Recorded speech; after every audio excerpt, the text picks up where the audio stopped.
Hi, everyone. Welcome to Civil Offense. My name is Ahmed Mlih. I'm hosting today with Michael Johnson, who's running for the 22nd Senate District in the state of Florida, running against incumbent Senator Joe Gruters. Mike, how are you? Hey, doing great. Now that I'm on the phone with you. Yeah, definitely. I got to know you because you actually came into the senator's office during session. I was actually an intern for him at the time, and you came up with your seminal REC, right? And you guys were pushing for the senator to take action on certain things. You were telling him, look, we need you to be working or else we're going to have to run a campaign, to do something about this. And I specifically remember you were saying you were ready to financially back a primary opponent. So I'd like to know more so, what are the issue or issues at the time that really told you that you had to run this campaign against him? Actually, it was a few things. He was nonchalant about doing anything to help the governor out. And so, we had like election security stuff, the tech media, banning censorship laws, parental rights things. And then there was things about, cleaning up the corruption within the RPOF over there across, the way right there in Tallahassee there. And he's like wrote us off and didn't really care. He was more interested in making sure we got a big picture in his office, right? On the Right. back wall there. And he even made the bold statement that he don't even read our emails. I don't have time for emails. So it's like, okay, we got to figure this out, team. So we had no choice but to run against him and get some better representation out of Sarasota, Manatee County. Yeah, on that seal, like he was so proud of that. He had it on his wall. He was always bragging about that. He was bragging about some of his awards that he had. And I mean, even recently he had this on his campaign, he's doing this whole yacht club thing. Like he's out there doing this kind of stuck up stuff. But maybe more so as far as some of the things that you said he was kind of not taking action on. What was the number one thing you would say during the session that wasn't done that you said that you believe could have been done and would have most impacted freedom for Floridians? Well, the big thing that we were pushing when we first into his office at the beginning of the session, because each time I went up there, I had a different group of people with me. I don't know if you noticed that. The first time I came up there, I had three ladies that came from Vero Beach area and South, Miami area. They came up with me, and what we were trying to do then was to kind of get them, spun up to get the governor's initiatives about the cleaning up the voter rolls and election integrity. And he said, "Oh, I don't think we're going to be able to do that this year. There's no support for it." All kinds of excuses, right? So we basically told him, "Well, we're going to go throughout the entire building and knock on every door, of the committees especially, that will, push a bill through for the governor." And that's what we did when we were up there. And so the election integrity thing is the most important, because even right now we're finding out that when we send out mailers using the elections voter rolls, they're coming back as undelivered. People move, people are deceased. And that was one of the things we were trying to get Gruters to say, hey, this is important. If you don't do this, the governor has the risk of not getting reelected.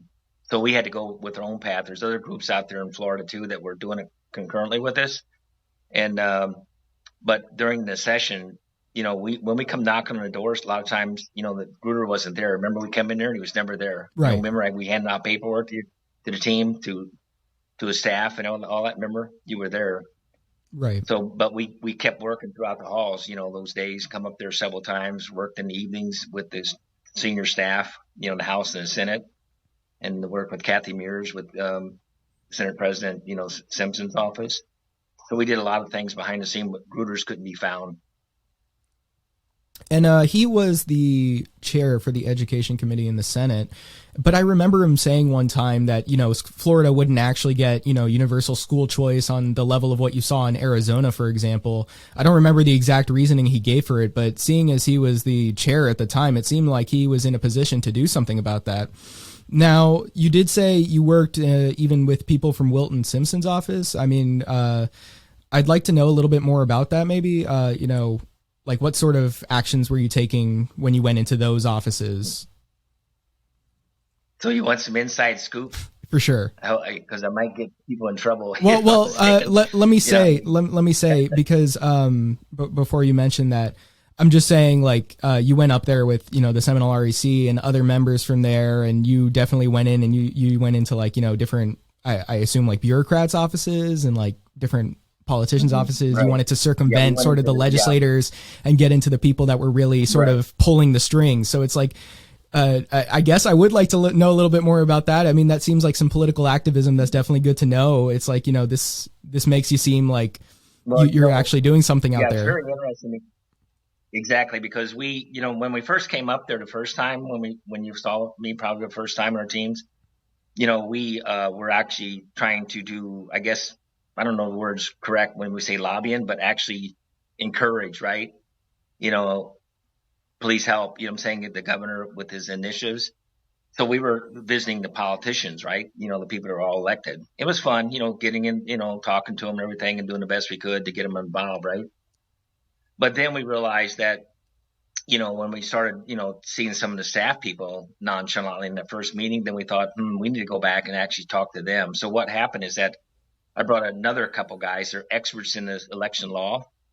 The tall guy, Wes Huff, had the beard, the gray beard. Okay. Me and him and another lawyer from Naples came up there, and we actually made appointments, and we talked to the staff in the House with Don Rowbottom and his two cohorts that he was actually, he hired a couple new people, and we sat down for hours with him going through the laws, election laws, sentence by sentence.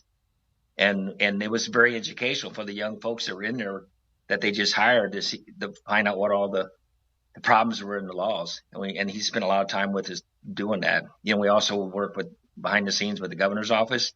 And at that time, I could probably say it now, everybody said we got to keep this hush hush, keep it from the media, keep it from the politicians, especially the Democrats, because we were working behind the scenes. And then we went, to talk to Kathy Mears. Do you know her?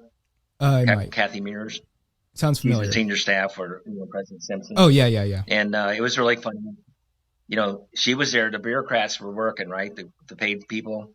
So we went back we went up there twice with these guys, right? But during the Christmas holidays, when everybody went home, the politicians, that's when the staff was still working. So we started talking with them and with the governor's staff because they were actually still working. They were on the payroll. They didn't get the opportunity to go home to their districts, right? So we started talking more about the laws. We had these guys put together proposals. They marked up all the laws, and we went through them. And it's kind of funny. The first encounters with these folks, there was a lot of pushback. It's like, because I worked federal government for many years, right? We're supposed to be the expert, not the common citizen. But they found out that our guys knew what they were talking about. I mean, they can quote the paragraph and chapter as fast as they could and faster. That was why it was really pretty cool. So we had some great dialogue, great results. And then, you've seen the two bills come out on the Senate side and the House side that were sponsored, by Hudson and Perez. And where was Gruters? Nowhere to be found. And I got a lot of inside information about the other teams that have been up there about what Gruters is really about, about not really for election reform and things like that. He's a fake Republican. I'll say it just like that publicly and to his face even. Okay. So maybe going more on to your campaign and your priorities. I saw on your website that you talked about fighting the drug epidemic and reducing gun violence. Do you have any sort of physical, I guess, rigid plan for that? Right now, those are big there's two subjects right there, right? But in some aspects are hand in hand, right? The drug violence and the weapon, drugs and violence go hand in hand, the cartels and gang wars and things like that. I mean, that's happening in every city. And recently, in Siesta Key, where that's at, right? In Sarasota there. Yeah. There was a big gang shootout on that island a couple weeks ago. And it had to do with gangs fighting over territory, believe it or not, on Siesta Key, one of the top vacation beaches in the world, that was going on. So, we got to address that with the immigration. And I'm a First Amendment person, right? I mean, I believe in the First Amendment, our rights shall not be infringed, right to bear arms, right? But the violence part of it is a different mentality. And that's what I was talking to different people about, how we start in the schools with the kids and the ones that are getting bullied, how they can be, mentored, big brother, big sister, type of programs that are set up, where people actually take, real interest in a child that's not, getting along with everybody else and is bullied. But on the gun part of it, that's totally separate, because violence and guns are a separate issue, in my opinion. Yeah, and it seems like people like Gruters, from my experience, can't actually separate that. Because speaking on constitutional carry, for example, he was actually pressed at some sort of event where it was actually reported that he was saying, well, he does support it, but he wants to carve out parts for tourism to make sure that it's not affected by that if people, can keep and bear arms, like if they can open carry or concealed carry wherever. I actually asked about that afterward to one of his legislative assistants, and I was told that actually he doesn't even believe in that. He just said, because he was pressed on it, that he does believe in it. And so I don't think he's someone that can separate that sort of thing, where he can say, oh, well, actually, if people do have the right to keep and bear arms, it's not, what we want to do to end gun violence, for example. Obviously, the Republican legislature didn't understand that, or at least they claimed to not understand that in 2018 when they put limitations on those rights, on that age restriction. They banned the bump stock ban, the risk protection orders, aka red flag laws. So obviously, either they're going for our rights, or they're going for our rights. It's really no in between. It doesn't matter what their intent is in their mind. It's not really about ending gun violence. It's about going for us. Well, to me, I'm a constitutionalist as written, period. And none of it should be changed except by amendment process, right? If people want to change the wording of the Constitution or reinterpret a different way, then they have to go to the amendment process. Just like giving the women the right to vote. If they want to infringe on the right to bear arms, then they need to go to amendment process. But what's happening, politicians like Gruters and them and Simpson, they just chip away a little bit at a time, where we get used to the first chip, we ignore it, then we'll put another chip against the Constitution and ignore that one too. Before you know it, we lose it all. And I'm hoping when I get elected that we get enough people together to kind of rescind that law, the red flag law, and redo it so where it addresses just pure violence and keep the weaponry out of it. There's countries in the world that don't have the right to bear arms, right? But they're still killing each other through other methods and means. So the violence part and the weaponry part of it needs to be separated, because the right to bear arms was to protect ourselves from tyrannical governments, including maybe arms that the wrong people got in charge, like I feel like they have now, that we've been taken over by a bunch of thugs and weirdos in our government nowadays, and we don't know what's going to happen. That was the intent of the Constitution, the right to bear arms, because it was a mainly position against the British, when they were coming into the colonies, the colonists' homes, and taking their food and everything else, right? So that was the whole purpose of that amendment, was to protect us, from people that would threaten our way of life and our freedoms. Yeah. And then going on the drug issue. So actually last session that the state had, like the main session, so I witnessed as there were Democratic members who put forward an amendment in this drug bill. I don't remember the exact name of it, but they put in the legalization of fentanyl testing strips, which essentially it was for people who are using drugs to be able to test it to see if there's fentanyl in it so that they don't overdose when they use it, because people are obviously going to do it anyway. But the Republicans shot it down. I just wondered what your thoughts were on something like that. I don't know why would the Republicans shoot it down? That's a good question. Anything that would have cautionary, warnings to not do something further, bad is probably a good thing. So I don't understand that at all. Yeah, and I really think it's crazy that they're the ones who more so talk about all the fentanyl coming in down from, the border, and they talk about the cartels bringing in fentanyl and putting it in the drugs. And then they don't pass something like this. It just really shows, a hypocrisy in what they say. Mm-hmm. Right. And so getting into that, as far as deceptive politicians, once standard politicians get in office, they often capitulate to the whims of leadership, as you know. they begin siding with special interests and they dismiss their constituents. So are you confident that you're going to keep true to these campaign promises? And if so, what can you tell people to assure them that this is the case? Well, I had to keep quiet for everything I have done for the past 36 years when I worked for the federal government, and I stayed true blue, what I believed in, and I'm not. I've seen what you just described. I've seen there's a politician here in Seminole County. His name's David Smith. He came in as an outsider, and now he's getting money poured on him by the PACs up there, the political PACs, for the party, Republican Party.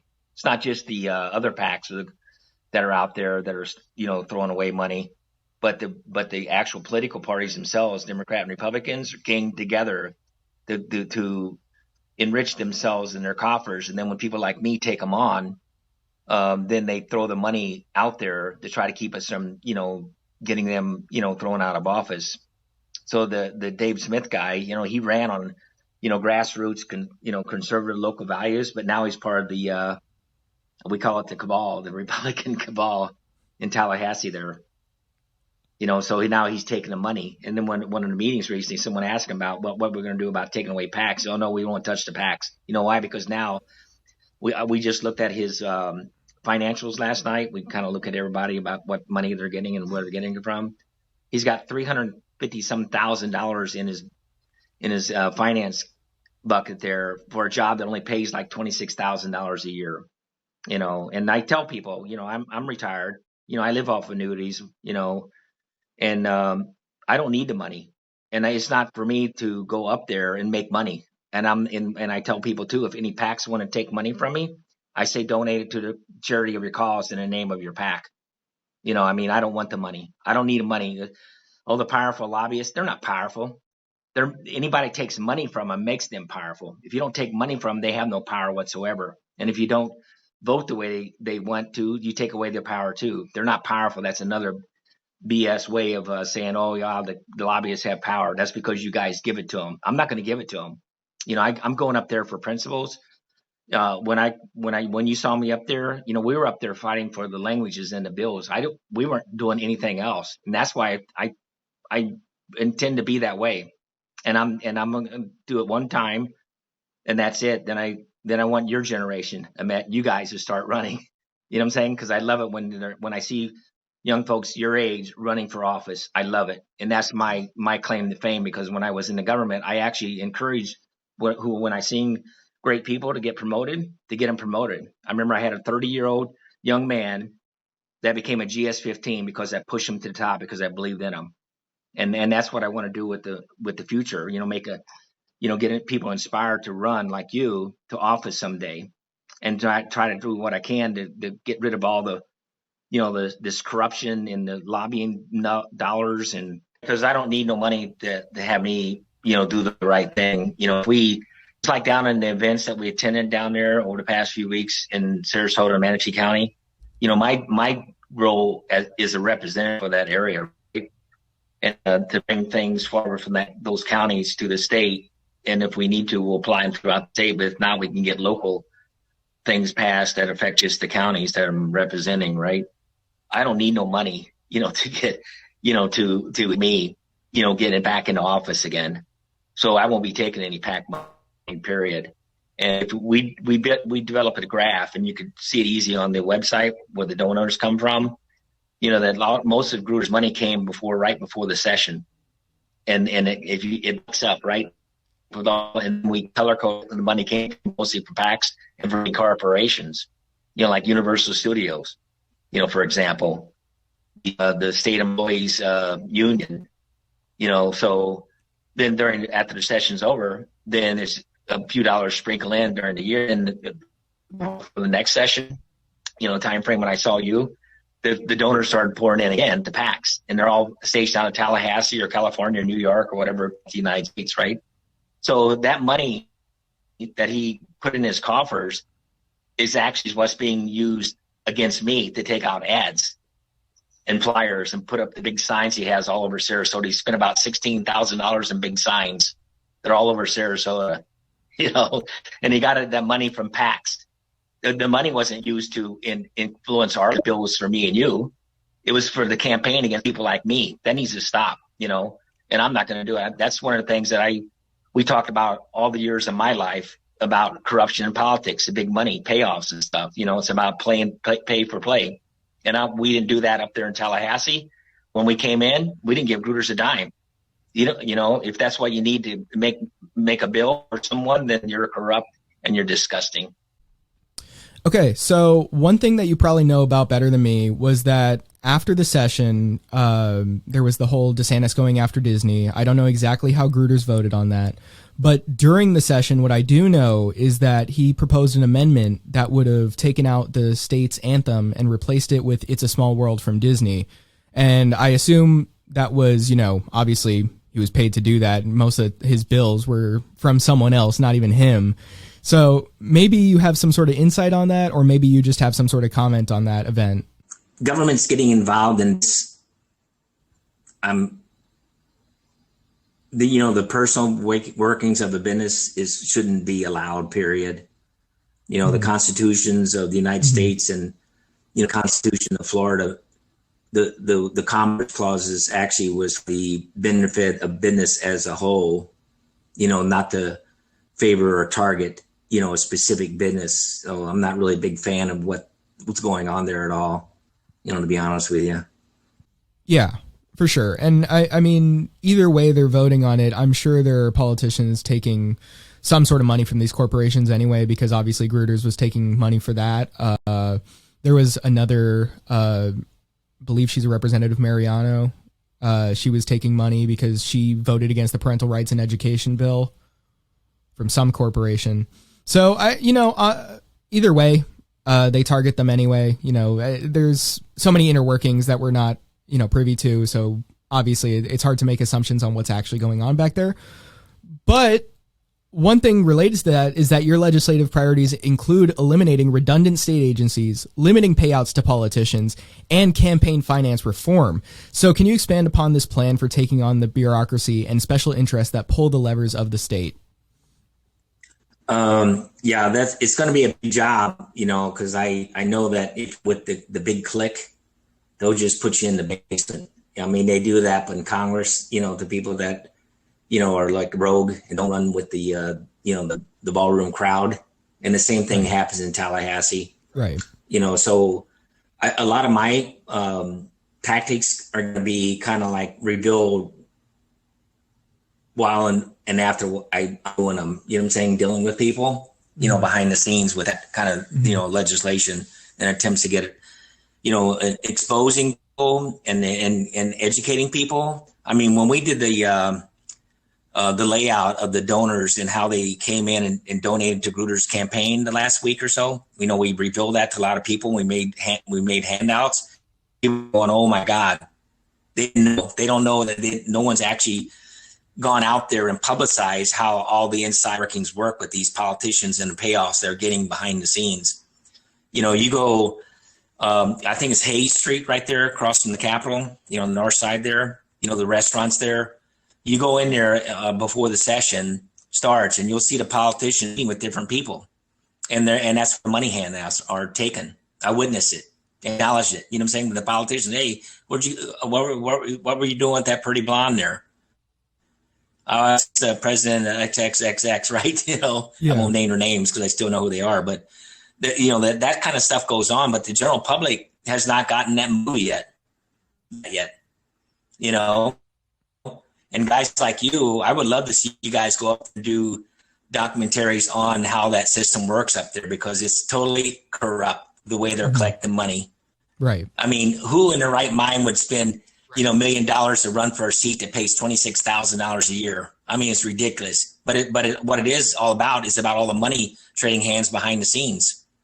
On Monroe Street, Hayes Street, East Street up there by the loft.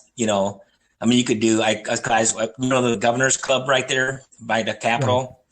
Right. Politicians of both parties, come and go. Mm-hmm. And I was kind of joking around with one of them. I said, you know what? I should just park a camera here and watch you guys 24 hours a day to see what shenanigans go on in this building here. And then when you guys go in and out together, you know what I'm saying? Because it would make a good movie, I bet. You know what I'm saying? because it is. But a lot of people don't know what's going on. Right. And down the street, I mean, you just look at it. I mean, they do have to keep them a certain distance away, but there's just lines of lobbyist buildings. If you look just down the street, I mean, it's right across. It's like, you know, they're up and down next to the restaurants, you know, right there. It's mainly about money. There's very few activities that go in those buildings that actually write the bills, because you and I see the bills, right? I mean, we our teams over here, Grassroots for America, that, you know, we put together legislative teams, and we scrutinize all the bills, all 2,000 of them last session, you know, reading the verbiage of them and stuff like that, right? But, you know, the senior staff there are the ones that are the experts that put these things together. And then the some of the organizations that are trying to do good things for the, you know, for the state. But what happens, these lobbyists, I'm really focusing mainly on the political lobbyists, remember, because some of the groups are great people, you know what I'm saying? They're trying to do great causes for us, right? You know, and I'm not attacking those kind of people, but they don't need to be paying money, you know, to politicians to get their goals done. It should be the politicians should be empathetic to their causes, you know, and be willing to fight for the causes that affect humankind. You know, not get payoffs and stuff. But I'm really focused mainly on the political parties, and I'm focusing on the Republican Party, you know, because it's a dirty operation. RPOF is a dirty operation. I'll say it in front of all those guys, you know, and that's one of the main reasons I'm running too, is to stop that corruption and the payoffs that are going on behind the scenes. It's going to be tough, but I think if we expose it to the general public and get it out there, you know, make stories, document some kind of, you know, some of the goings on, I think it would really make people rethink and stuff like that, you know. Do you see a problem in the way this whole system is structured? Because the whole thing is they have pledge cards that they want people to sign for the next Speaker of the House, the next President of the Senate, and those people are the ones fundraising for the party. And then once they get in, they're able to decide, you know, up to where the other members park, you know, where they sit, what committees they're on. They structure this whole, like, you know, which bills are passed, which bills are put in, which bills are even heard, which bills get to the floor. I mean, there's so much, you know, going on there that it's set up so that they can coordinate it the way, you know, special interests want them to. Do you see an issue with that, the way it's set up? You look at some of the cards that we send out on behalf of the incumbents, you know, like Gruters and others, like Simpson and that lady. She's going to be the next Florida Senate President, Pasadino. She's actually the president and the director of the current Republican Senate committee that's funding the money that's sitting out to help the incumbents. You know, I mean, Joe Gruters got tens of thousands of dollars in that committee to run against me. Mm-hmm. And she's going to be the next president of the Senate. Right. You know, you're right. You know, it's a money game. You know, you raise money for me, then you get the position of, you know, of the power in the Senate or the House. Because on the House side, they have the similar thing. It's called the Republican, you know, House committee. And this is designed to pay. If you look at the flyers that people are getting, I tell everybody, look at the postmark on the flyer you're getting.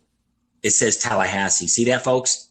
Joe Grutter gets on me because I moved from Seminole to Sarasota. But look, your literature is coming from Tallahassee. It's not coming from Joe Grutter's home. It's coming from these big boys up in Tallahassee that are squandering our money. And when that money, those millions of dollars can be used on other things that are human, you know, that help humanity. But anyway, I can go on about that one. So I assume, you know, obviously taking on this whole, you know, political elite, this isn't something that's done alone. I would assume there's some sort of, you know, allegiances you would have to form. So I do see that there's a lot of demand for the more populist candidates in this year's elections, you know, not only in Florida, but nationwide. Do you see yourself coalitioning mainly with these sort of populist candidates? Yep. Yeah, there's quite a few of them out there. And I hope some of the guys that have contacted me, you know, that you gave my name to, and I'm hoping they win. You know, there are folks that are taking on these incumbents, and I'm hoping they're winning. A lot of them don't have the money, you know, that are running. You know, like Denali, she's running against Gruters here. She has very little money, but we're trying to make sure that, you know, the people are aware. We got, you know, there's people calling me all over the state. I just had a call from someone from New York and from Tennessee trying to do everything they can to make sure they get Gruters out of office. Mm-hmm. I mean, because his impact is impacting the fight that's going on with the election integrity around the country, because he's messing it up. These different gentlemen, was talking to me about ideas to do on our next, we're doing robocalls now and text messages. We got television ads that are coming out starting today, over there, the radio stations are in different locations, but broadcast in the Sarasota, Manatee County area. Those ads are coming out now, but they're encouraging me to run against the guy and keep going and give me talking points. I was really surprised that they're calling me, from out of state. I didn't realize that this race was that important, but I guess it is. So in short, what would you say overall your message is with all this being said? We got to take back the party from the rhinos that are pretending they are patriots, because people like Gruters and others, they're riding on the coattails of people like me and you that actually were running and fighting for the cause. And we're the ones that got the issues out there and got people geared up to vote. And it just so happens that these people are still in charge of the Republican Party. So they're riding our coattails for what the people in our country want. The people in our country want our freedoms to be preserved, right to bear arms and be preserved. That parents take, charge of their children and then have a say-so in the education of their children. The corruption that's going on is actually a hindrance to all this stuff. And that's the biggest fight we have, because that's the big cannons used against us is the money, and we got to solve all that stuff. So it's going to be an interesting year. If I get elected, I'm going to have a lot of stuff because I'm a multitask guy. I work on several things at one time because I'm used to it all my life, herding cats in government agencies, having, dozens of people in a big room before big screen TVs and kind of herd them together and get them on track to do the right thing, I'm saying, with our missions. So that's my asset to this, to this cause, because I'm just one person, because we need you, Ahmed, and everybody else in this country to help us, get together, get organized, and do the right thing, against the politicians, the career politician. I'm running against a career politician. The fact is, his fundraiser that he had last night was at the Sarasota Yacht Club. When he graduated from college, he got a job working for the Yacht Club, right? And then somehow he linked up with Vern Buchanan to be his staff guy, worked with his office staff for 9 years. And then he had a small accounting. He was a tax accountant. I guess he did people's taxes, right? He still does, but we're doing everything we can, to turn this around and to preserve our freedoms. And then it's about our cause. I wish someone else was talking right now, that about these issues instead of me, but I'm willing to step up the plate. I'm willing to get, spears thrown at me, made fun of, lies told about, but that's all that we have to do in order to make this thing work. And I tell you one thing, we are getting a lot of support down here in Sarasota, Manatee County. I'm shocked. People coming up to me in the middle of the crowd and saying, "I voted for you." Whispering in my ear, I voted for you. So let's plow ahead. You know what I'm saying? And I appreciate, Ahmed, that you give me this opportunity to speak to you, because you're an inspiration to me. You're the one that made me want to run. Because I tell people that you called me after the session was over and chatted with me for a little bit of time, and I thought, wow, do this, and we're going to. I feel very confident that we're going to make some changes here. So ultimately, you have the message. Now, where can people find you? Well, website and it's like Mike for Florida, at proton.mi is my email. And it stays pretty busy too, by the way. I do talk to a lot of people during the day and the evening. I try to take as many calls as I can and emails. And then we have a website. And I don't have that right in front of me because I got, we got other people working on that for me doing that. But we do have a Michael Johnson for Florida. You have johnsonforflorida22.com. Is that correct? Yeah. And that was another thing. The website was developed by a 19-year-old guy that goes to Gainesville. This young man, he volunteered to do it. If you look at the website, Jay, 19-year-old kid, did a fantastic knockout website for us. I mean, he did a great job. And we got the ads we're coming out with and the stuff that's coming out soon. Mm-hmm. We got a great team of young folks. I'm very, very proud of everybody. I'll let you guys all know, in a few days who all these folks are, because we do have a lot of support around the state, because a lot of people want change to get rid of these career politicians. When they introduced him at the Tiger Bay Club last week, he was endorsed by this group, that group. Is all political type endorsements, right? Political government type agencies, government type organizations, right? Well, I don't have those, and I really don't care if I get them anyway. Endorsements from the people, the voters, the ones that are living right down the street from me here. That's who I want. That's who I want to endorse me on election day. And using these other political offices as endorsements to me needs to be stopped also. That's not right. When the sheriff of a county, a lot of these counties endorse certain people, right? I know the sheriff over there, I heard that he's a great guy. And I'm going to support him, make sure he gets the funding that he needs to stop all the gang wars that are going on now in that area there. Because I heard a lot of stories about what's going on behind the scenes there. And we need to, put an end to some of this stuff that's going on regarding drugs and things like that that's hurting our young kids. Hey, okay. I got to go. I got to get stuff packed up, and I got people that want signs. I got to hand out signs. This one guy asked me first. He's got 6 properties throughout Sarasota, and he said he wants to sign for each property. So I got to get doing that with their team. But I love talking to you, man. You're a hero of mine. Thank you. Well, thank you for joining me, Mike. And my name is Ahmed Mlih. You can find me at AHMLIH on social media, or you can follow Civil Offense. I would suggest you do both. And remember, civil offense is the key to winning.